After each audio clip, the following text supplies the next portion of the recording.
Esme, I have been wanting to do this interview for so long, since I first saw this as a big empty shell of a building. Yes. And that was a few months ago, and you took me through it and you said, and that's going to go here, and this is going to go there, and I'll have that there. And then I come in this week of Barry's court appearance. You've done it. Yeah. You've done it. So from the beginning, how long did it take? How long did this take to pull together? Well, we actually signed a sort of intention for the lease on the 20th of December, but we actually got the keys to the building on the 4th of February. And between the 4th of February and the 22nd of March, we put the whole club shop together. So let's go right back to how this vision first came to you. What was the genesis of it? Okay. There's a group of us that got together.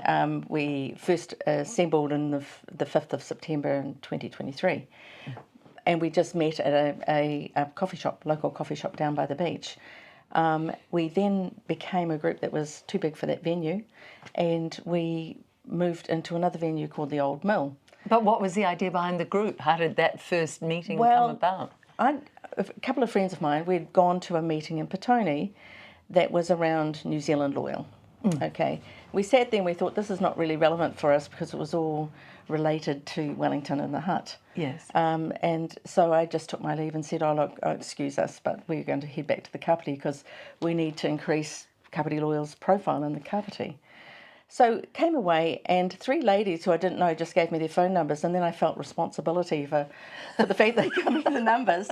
And so I actually, we set up this coffee meeting. But the group started to expand, and then we felt it was really important to get the message of the policies for New Zealand Loyal out. So we did a run right through the Kapiti from Paikokariki through to north of Otaki, and but then candidates came on board for Mana and Horowhenua, and we're cut right down the middle. So we did another run of flyers into mailboxes for the candidates. So in all, I think we put out about 44,000 flyers through the district. 44,000, and it wasn't just random. Tell us about the organisation for that. Well, we actually had teams. There are different people living in different locations, and we have our techo guy, Andrew, and Andrew set up these little maps whereby when we had done a street, it could be marked off. So we had people who were doing that, just marking it off so that we could all visually see the district map and see what roads have been That covered. was incredible when I heard that. Yeah. And all of it just based on our own initiative. That's what Loyal was about. It was people being adults and saying, what can I do in my part of the world? None of that would have happened without each other. Yeah. Every single one was a crucial part of that chain. Yes. And then we also had printed some of the big posters, the New Zealand Loyal larger posters, and put them on trailers and things and had them around the district. So we had pop-ups at different places, and sitting on the overbridge at Raumati South with rolling out a banner promoting New Zealand Loyal with your face on it. But it was more about the hot coffee, wasn't it? Yeah, on the cold morning. It was like 6 in the morning. It was the rush hours. And so the camaraderie and the Yeah. building. Why this is important, and it comes right through to this club that you've built. It's all about building New Zealand from the ground up. It's not top down. It's the people saying, what do I want as a community? How do I rebuild after the horrors of the last year? Absolutely. Am I getting the right feel? Yeah, you are. And as a group, we would come together once a week. We just did like clockwork. And we did the Kiwi thing. We would buy some chips and we'd put the paper out and the bottle of tomato sauce, and we'd sit around the table and other people would bring other food, and we would sit down and each person had a chance to talk, mingle with each other and talk, and then we would sit down and have our little business meeting. And the atmosphere and the actual collaboration atmosphere amongst the people was so great that when we got to the election, we were thinking, how do we continue on beyond this? And we were just all meeting, and one morning, 4 a.m. in the morning, I got an inspired thought to just, why not have a shop, a club shop that sustains itself and sustains a club. So people jumped on board with that, and it's been an amazing journey of a real team journey. And what's wonderful, it's again completely done by this group, and it's your rules and it's your way of doing it. It's really not a politically connected thing in a way at all. And I think it's important that all Kiwis know this is for all Kiwis. Yes, isn't it? we developed, the club is for Kapiti Loyal. So it's the people in the district who want to support. It's a community club, and it doesn't have the normal parameters on it. It doesn't operate in the normal way. So tell us how the setup is, because what I'd love to see is this happening around the country, because this will help people who are struggling financially, there's no doubt. But there are many other layers it works with. Yeah. It works with friendship building, community building. Yes. So what is the structure, Esmé? Well, we're all members of the club, but we don't pay fees. What we bring to the club is that we bring our time, our energy, our inspiration, our collaboration, our sense of goodwill to each other. So we're all honourable with each other. We don't get into little groups or anything like that. We just get on with the job of doing something really constructive moving forward.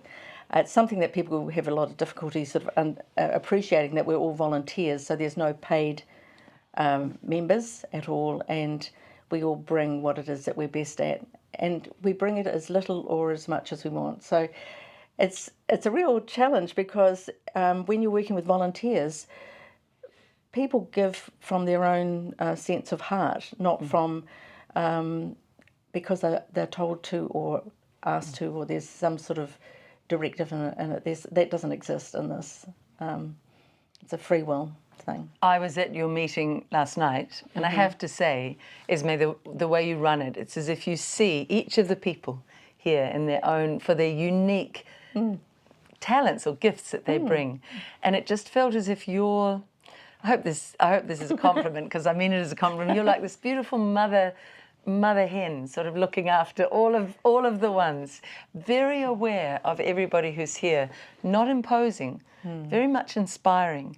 And there was a real spirit in the people that I saw here last night of, she sees me, she knows who I am. Was that something that was big in your mind? Yeah, well, I don't think about it particularly like that, but I know that people have got different talents and different leanings, and I'm wanting them to feel safe enough to be able to speak, and they also have a chance to speak, but I also want them to bring what they want to bring to it, and not be, sometimes you, in a club situation, you get dominant personalities. Well, I ensure that every voice is heard, and I ensure that that people can come from different perspectives, but they don't have to be at odds with each other in doing that. So there's this wonderful collaboration, and I've loved watching that develop over time. Yeah, beautiful respect in the room. And the thing is, this again is the prototype. New Zealand needs to get back to this. Maybe perhaps we were never as respectful as it was last night. Maybe we're saying we're rebuilding our country from the ground up with this sort of modelling. But what do you think people are getting from it? There was one man last night who literally walked in the centre of the room and said, "You've become like my family." And he would have been alone at home. He's lost his wife through this terrible time because they had different perspectives on the jab. And here he is now with another family, with a belonging. Well, everybody's had a journey through this whole COVID time. They've had this journey which has been distressing in different ways for them. Yes. And we can't possibly know what someone else's experience is. But one thing about it here, it's welcome whatever your experience is, and there is a place of sort of, I suppose, peace around you. People can talk here one with another, and they don't get judged or anything. They're just heard. But I think participating, you see, it's no good just to be talking about everything, which is good to do, but I think you have to participate to actually heal. So for someone to be actually participating in life and doing something creative and constructive forward, no matter what that is, actually moving instead of being stationary and just like paralysed by the journey, I think it's really a good healing thing. And people, the association with people, one with another, actually is very, very healing, because everybody has that ability to listen and support. But a lot of the good conversations have happened around working bees and the good old New Zealand, like how it was, where we used to pitch in and we'll never count the cost. One example is when we were putting a room together, and we had 5 guys who came in to do this working bee for 2 days, and I just said on the thread, I just said, "Oh, can we have refreshments?" I knew one person might come in, but we end up with 3 women coming in with savouries and scones and muffins, and it was like those guys were really well fed. Well, we all were, but the sense of camaraderie was just really great, and they achieved amazing results. So, yeah. We can't actually talk about the guys helping without mentioning your Renee, your husband, and the story of the shells. Give us that example. Okay, well, I got a call from Paul, who is we only have one sort of, or a joint position, and that is called co-president chair, and it's myself and Paul. And I wanted to get to Paul, but you brought him up. He's extraordinary as well. I mean, in his way, he's as extraordinary in his male energy as you are in your female energy. Well, we end up becoming that position because we were sitting at the bank and they said, "What are your titles?" And so I just said, "Well, this is what our titles are," and Paul didn't even know at the time, and he went, "Oh, okay." So we just sort of adopted the title just purely to have one, but we don't have to practice anything particularly with it.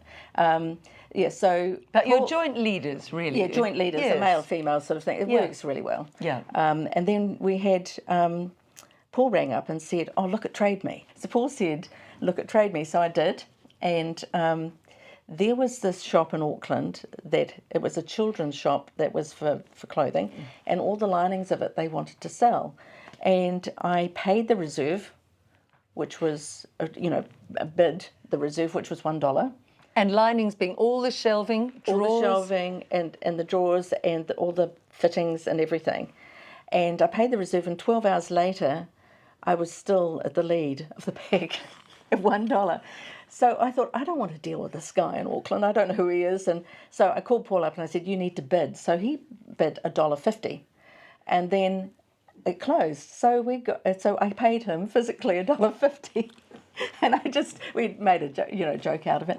And he and Renee, my husband, had needed to get up to Auckland to get it. It didn't say it needs to be gone within the week. So the 2 guys got up about 3 a.m. in the morning and did this run to Auckland, and spent a few hours up there dismantling this whole thing, and loading it onto a trailer, a sort of a twin cab ute, and on the roof and in it and everywhere. The whole thing. It was a huge amount of shelving. Yeah, it was a lot of linings of all the walls and everything like that. So they got up at 3, they drove through the night to Auckland. Yeah, they spent a few hours, I don't know, 3 or whatever hours it was to dismantle it. It was a lot of hard work. And then they drove back and got back at Wellington at 2 a.m. in the morning.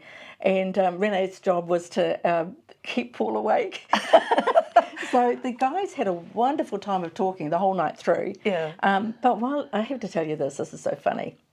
While they were up there, the guy who was selling it, Paul and Renee were working so hard, they're working up a bit of a sweat, and this guy went down and bought them a bottle of water each. Well, if you think of the cost of a bottle of water, think about how much profit he made when he'd be paid $1.50 for the shelving. So he lost, but it was just so cool. Lovely so story. Cool. Yeah. What would you say to Paul and Renee in the middle of this little discussion? Because there are so many people I know you thank, and they thank you. It's all reciprocal. But what would you say to Paul and Renee as your backstops? Oh, they're just troopers. They're really good guys.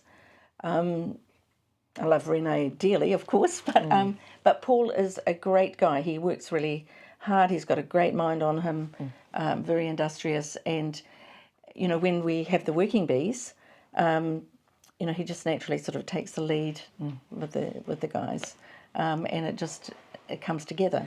great end result. Yeah, it's wonderful to have somebody also like Andrew who's in the background doing your IT. You have all of this support. So the team comes together. We'll talk about how you get what you sell and what it is you sell. We want to discuss and show people. But what do you do with the money from the sales? Where does that go? Okay, well, there's no outlay on we don't pay any wages because everybody's a volunteer. So the money that does come in, we need to cover the lease, of course, and the costs of running the shop, the club shop. So that will happen first, but it's been on the heart of all the members that there are a lot of people who are missing out. Yes. There are people who are not funded by the government or funded by ACC and yet have been injured over this period of time, whether it been physically or psychologically. So there are a lot of vaccine injured, and there's in various ways, and we're very aware of it. So the idea is that we have an executive group that includes health professionals and very, I think, characterful business people who, when the time comes that we are in a position to gift, we'll be gifting it all away because we are not for profit. We're just a community club shop that is not for profit. I love that. So it's really going into this local community. It's not a political use of the money. It is literally to build the community, the wellness, the spirit of your community. That's right, because there are a lot of people who are in their homes who actually have got no one to talk to about their journey. Sometimes they entertain the fact that they may be harmed. They're not even allowed to talk about it particularly. And if they do gain that insight that this is their previous self and what they are now is totally different, and they need to be able to express that, they can do that. We have a place that's sort of, some people have made the comment, it's a bit like a home walking into it. It's quite warm, and people are free to sit here and have a cuppa if they feel like it. It's a little bit different from most pre-loved thrift type shops. Yeah. We will go around, but what you've done is create room by room. You've really thought about how you lay out the donations so that you have your haberdashery and your library room and your clothing room and your babies in maternity and your shed for men. Yeah. And then there's this area where we're sitting, as you say, it's a little sitting room, a little welcome. What's the idea of this? A little welcome. Well, this is our club space, you see. Yeah. So when we meet in the evening, we use this space as our meeting place, and we wanted to keep that. And but also, you might have someone comes in here doesn't really want to be looking through the shop. Well, they can sit down and relax, or and we also have on a television set, we have a farm shop as well. Tell us about that. Okay, so that is up in Te Horo, and it's for a larger item. So even though you'll see what you see here today, larger items go up to Te Horo and are in a stable that's up there. Get sorted, maybe picked up, to be more presentable, and then they are sold more on the marketplace. So you might be talking about beds there, or large structures from bicycles, the home. Other things, that just whatever's donated. Yeah. So our donations come from the people in the community.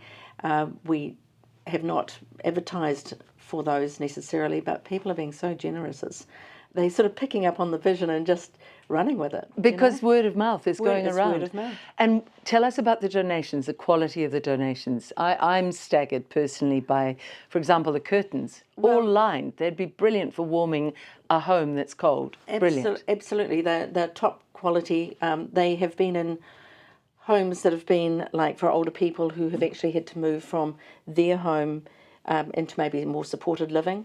So they've maybe only had a year or two, if that, hanging, and have not really been damaged by children or anything like that. So they're really good quality, but high quality in that they would have been expensive to make originally for those beautiful homes. Thermal lining, wonderful maternity clothing, and tell us about that line, because that wasn't originally on your plan, was it? No. Our children's corner was meant to be just cots and bassinets and other equipment for children and play stuff, and of course all the children's clothing, and we've got part of our lining for the that came down from Auckland is on the end of the room.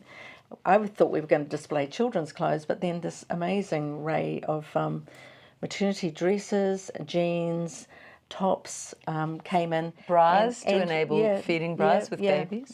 Nursing bras and things like that. So we don't have control on what comes in, but the things that have come in have been really high quality. It does seem like that. It seems as if the energy of the place is inviting high-quality people and high-quality goods. What's your pricing like? Is it affordable for those families that are really struggling? Yes. I just want to say the only thing I said on the thread was we just want clothes to come in clean and sellable. And they've come in clean. And if we are in doubt, we take them to the laundromat and get them washed. But they all are cleaned and they're ironed. We have a wonderful gentleman who does our ironing from South Africa. He's a great member of the team. He's he's really skilled, and so everything is presentable. And then we have this wardrobe team of people who some girls that are really passionate about fashion. So their presentation's great, and so the clothing. I mean, you would most probably be looking at clothing about $8 or $5, depending on, and maybe coming down to $2 or something for t-shirts, but a jacket might be, I'm talking about winter jackets, which are really lovely, maybe 15. You might get the odd one at 18 or something and they're like that. Really good quality. Yeah. And even in the clothing, there was one outfit that's a feature dress that's an original 1950s vintage dress. We have a vintage little section, and all those items come from, I've got vintage labels, but it's amazing the quality. They're actually in good condition, like little suits and things like that. So we have been gifted some amazing stuff. And some really high quality labels. The girls do look at the labelled ones. Some of those have got additional cost, price to them, but most of them are you could pick things up for $8. One of your women who helps, Helen, said she's getting feedback still that it's much cheaper than a lot of the other second-hand stores. And I know the Auckland second-hand store prices are going up and up. So this is affordable. You're helping families. Yeah. What feedback from families when they come in, those who are struggling? And we know there are many right now. Well, they're saying that the prices are cheaper than elsewhere in the district. But also, they can come in and get a whole lot of baby clothes and things, $2 a stretch and grow or whatever. And so their money goes a lot further. And the homewares room is gorgeous with a dining table and wonderful quality pots and beautiful cutlery and platters and plates, everything that you need, the mugs, all reasonably priced there. We don't have anything that is poor material. Yeah. And they sell at $10 for these really quite good lifetime sort of use pots. So we're not sort of selling anything that would deteriorate or you could be worried about your health with. What about those people who are now thinking of downsizing their homes and do want to bring goods into you? How do they get hold of you, Esmé? Well, to this point, we've actually had nothing dropped outside our building without a sort of arrangement. So when we're open, at the moment we're open a Friday, Saturday and a Monday. We hope to increase it to a Thursday as well once we have enough, pool of volunteers, but people are coming and bringing their donations in on those days. Beautiful. When we're open, so we don't expect that we're going to have that dumping. We just don't want that, and the standard of the way that people are that when they come in, it's really nice. It's a sort of we're getting a really nice calibre of people coming in. It's really cool. At the moment, there's no signage, but it's a bit of a magical mystery tour. You come here and you find the place, and it's not hard to find, is it? No. Let's give the address. Oh, okay. It's 5A Epiha Street, and that's in Paraparaumu. And it's the Coastlands is on one side with the old State Highway 1, and you've got the railway station at Paraparaumu, and then the car parking, and we're just across the road there. Epiha Street is just right there on the car park of the Paraparaumu railway station. So really close access, easy easy access. What's it been like for you? You have the vision, you do all these weeks and weeks of work, gathering the right people. You have had many beautiful synchronicities, haven't you? Lovely sort of blessings along the way. Yeah, I think we have. There are a few things I want to bring, I suppose, to this. Things seem to work without you even having to initiate them. Yes. Like even last night at the meeting, gentleman Martin, who does the electrical testing and tagging, he was looking for a special piece of equipment, and another person in the room said, "I've got one of those." Yes, so that's really cool.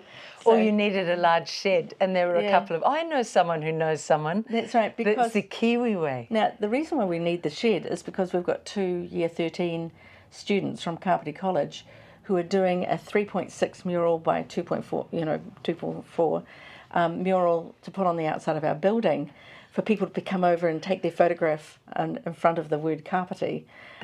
So they're working on that at the moment, and we needed to find a venue for it, so that was what that's all about. But I have to tell you about this one. Got some dear friends, and his mother needed to move from her home into supported living. So the house needed to be cleared out. Well, he got all the other furniture shops in, like the Convert to Cash or something like that, and they picked over the whole house, of course, and took what they wanted. And he wanted to, he said, "Well, do you want anything? You know, it's all going." So we went and helped him, just a group of us went and helped him clear out the house, and just left a couple of things that we couldn't accommodate into this, but they're very few things. And he came back, and he was just so emotional, actually, because he's been vax injured, and he actually can't physically do all the lifting and the moving and the cleaning up, and all that was needed once we had left there was to vacuum through, pretty much, and it was like a minimal physical demand on him rather than having to take all the bedrooms, suites, and all the bits and pieces out of the place. And then we got on and got it sorted, and that was really cool. Well, a bit later on, Paul gives me another call, and he says, "There is a pharmacy in Petone that is getting rid of all its shelving. And so, I can't do it, but can you do it?" So I rang this guy up and I asked him whether I can borrow his truck. So Renee and I drive the truck to Petone, 2 Silverheads, and we put it in the loading zone, and we have the hazard lights on. And here we are with gloves on, moving sheets of glass that from the whole of this pharmacy. He's getting rid of it, and all these sheets of glass, piles of glass onto the tray of the truck. We end up getting 13 units. And people like looking at us because we were, we're not the youngest sort of people to be doing this sort of work. But hey, we had a lot of fun, and we brought it back, and now that shelving's within the shop, and some is up at the farm shop. So it's interesting with you, Esmé, because there's a saying that if you have a reason to get up every day, it does keep us young. Yes. And I've had some people who helped with Loyal, an older woman I'm thinking of, who said, "I felt so valued again being part of that Loyal crew for the election. I miss that." So I think what you've done here and what you epitomise is keep being involved in life, keep giving, keep creating, keep thinking of wonderful ideas, and it will keep your energy young. You have such a young spirit. Oh, thank you. You do. Yeah. Do you lie in bed at night and think, "Oh, what about this? I could do that idea." It tends to happen at 4 a.m. Poor Renee. Yeah. No, it's all right. I just get this little inspired thought, and I go, "Oh yeah," and it's just another little thing that we, that we can do. We just want to be able to run with the inspired thoughts of the others too, because in the team we have a thread that has a lot of people in the thread, but we have a Facebook thread, a Facebook page. No, a Telegram thread that is actually Kapiti Loyal, and that has a lot of people on it. But we have another thread which is really the people who've put this together. And so, one person was talking about, Mother's Day is coming up. And so we have a resident card maker. She does amazing cards. And so she said, I'll develop some cards for that. And so we're thinking about, a little high tea with cards for mothers and doing some fun things around that. So I like the fact that people are feeling free enough to bring their inspired thoughts to it as well. And we just, if it looks like it's a goer, we will just run with it, You think back 4 or 5 years, and we were in New Zealand that did bits of this, although it was slowly eking away, and then it was shattered.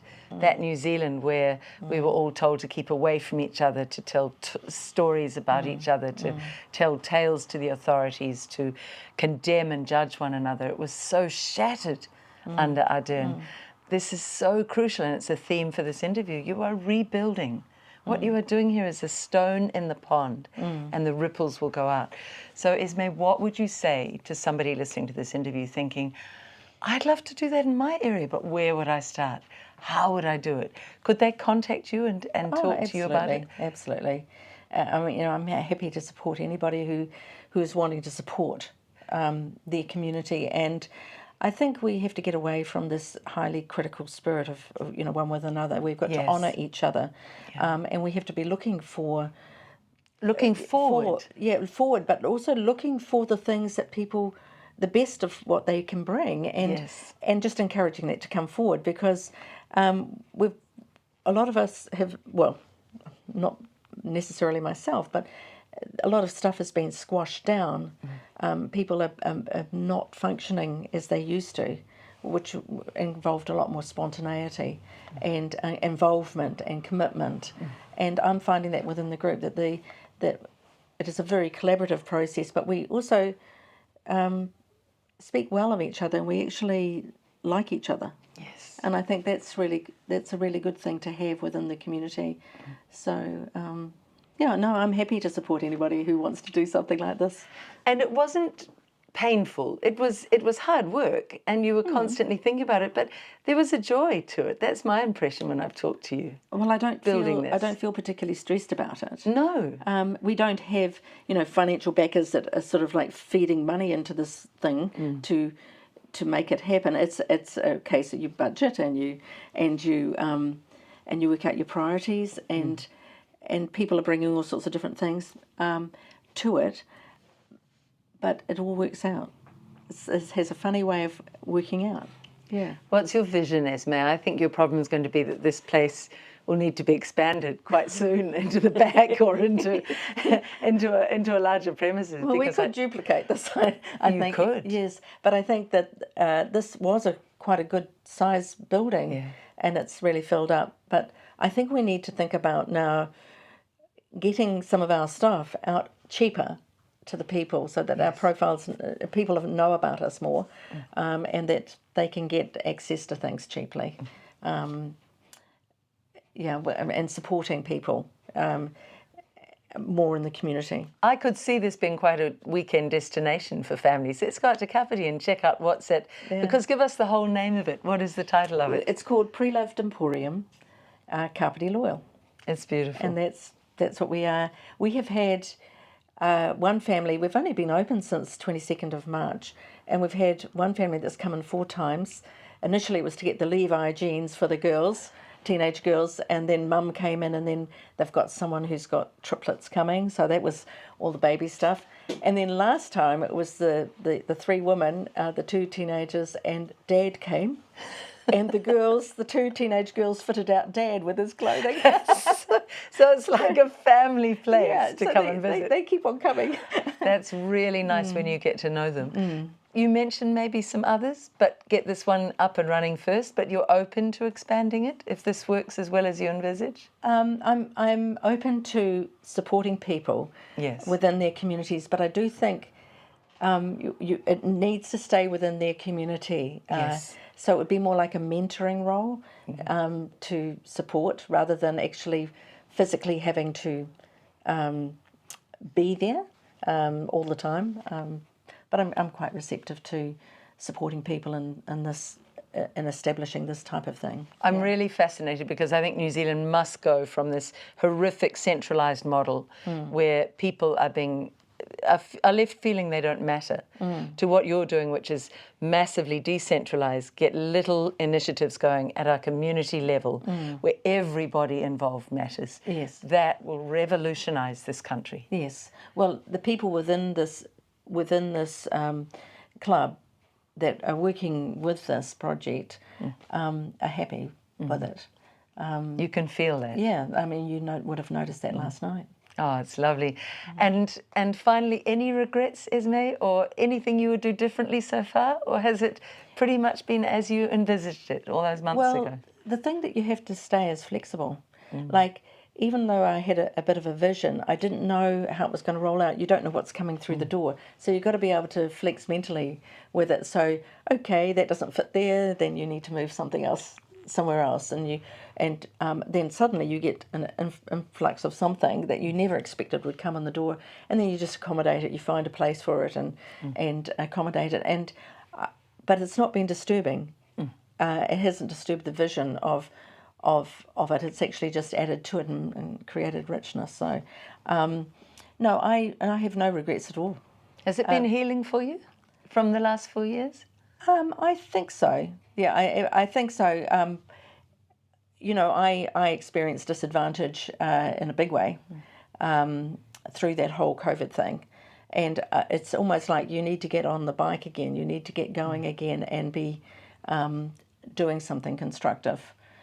Because you could easily, if you've been knocked back, as I was professionally, if you are knocked back by this whole journey, you could get bitter and twisted, but you actually have to decide not to, and you have to decide to turn into something very constructive, not only for your own healing but for others. And I think focusing on others makes all the difference. Yeah, you're an absolute tour de force. You are just a powerhouse, and I think New Zealand and Kapiti particularly are so lucky to have you. Thank you, Esmé. And we'll keep an ongoing brief of this. You will have goods online, but not quite yet? Oh, we do have goods online, but they are intermingled, so you'll find them if you're looking for what you want. Yeah. If it may turn up that it actually comes from our farm shop, you know. That's wonderful. Yeah. So people around the country can still buy from here if they want to go online. Oh yes, we have a website, we have Facebook, we have Instagram, we have got a community Facebook where people can communicate with each other. So yeah, they're all available to people. Oh, that's really helpful. I was under the impression the online part was still to come, but you're so organised. We'll put all of that up for people to be able to contact you. Yes. And we will keep perhaps every few weeks a bit of a call just saying, what are your specials this week, Esmé? That's what I'd like to do. Cool It would be idea. lovely. But I do want to say a big thank you to the team, because... Could you say it down the camera? Could you just stick right down as if they're here? Kapiti Loyal, you are amazing people, and I just feel so privileged to be associated with you. And I think we make an amazing team. We all got such amazing talents, and we do such... Martin, we just widened the shot out because you're one of the team that Esmé's just given a great bit of praise to. But Esmé, we're going to talk about you while you're here. Oh, okay. What do you think of her? What do you think of what she's done, Martin, as one of the team? Well, Esmé's got a bubbly personality, good leadership skills, has brought some great thoughts to the team and pulled a great team together.